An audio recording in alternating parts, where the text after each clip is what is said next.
अस्सलाम वालेकुम स्टूडेंट्स। आज का हमारा टॉपिक है system of real numbers, exponent and radicals. Real number का मैंने आपको पहले भी इंट्रोडक्शन दिया था, आज हम इसको डिटेल में पढ़ेंगे।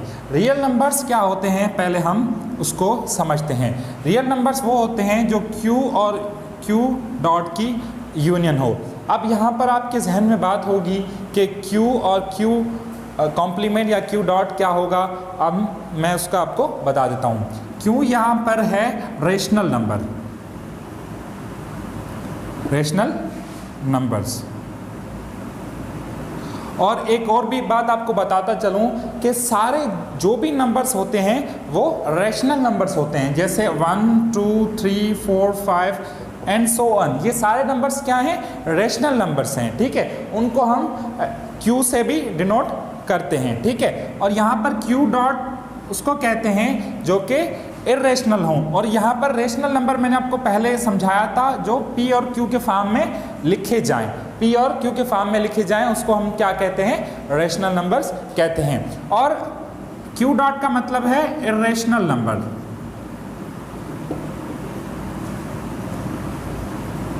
Irrational numbers.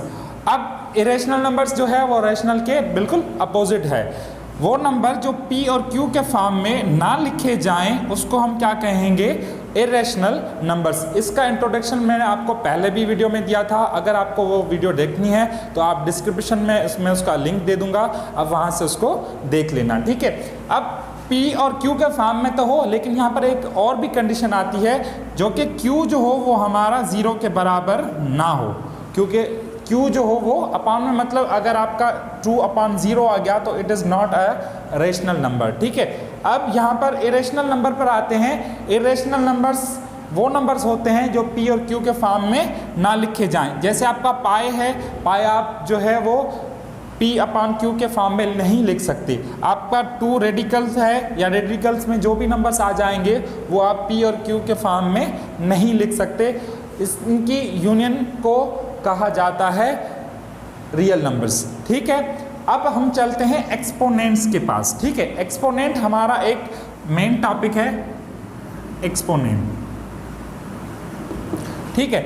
एक्सपोनेंट को दूसरे लफ्जों में पावर भी कहा जाता है, ठीक है, पावर भी कहा जाता है। अब मैं आपको कोई नंबर दूं, फॉर एग्जाम्पल 2 × 2 × 2 × 2 × 2, ठीक है। अब मैं आपको कहूं कि right this value in exponent. अब आप एक्सपोनेंट में इस वैल्यू को कैसे लिखेंगे?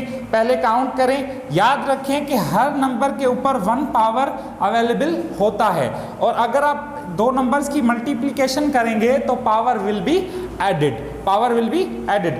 1 2 3 4 5, मतलब 2 जो है वो कितनी मर्तबा है? 5, तो हम यहाँ पर उसका 5 दे देंगे।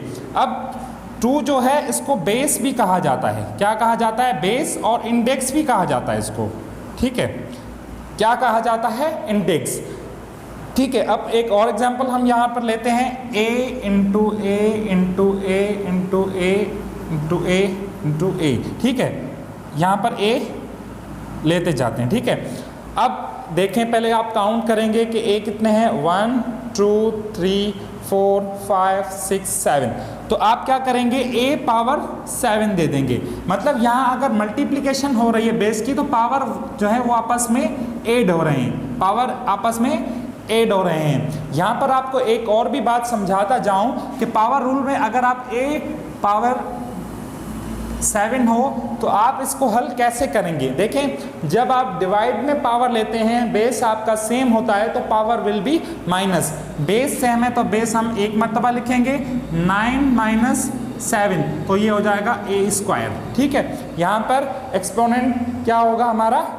a² हो जाएगा, क्योंकि डिवाइड में हमेशा पावर क्या होते हैं? डिडक्ट होते हैं, माइनस होते हैं, और मल्टीप्लिकेशन में पावर क्या होते हैं? वो ऐड होते हैं। अब नेक्स्ट है हमारा रेडिकल्स, ठीक है। वो नंबर जो कि रूट में लिखे जाएं उनको हम क्या कहते हैं? रेडिकल कहते हैं। और इसके अंदर जो भी पावर होगा उसको हम रेडिकेंट कहेंगे। क्या कहेंगे? रेडिकेंट कहेंगे।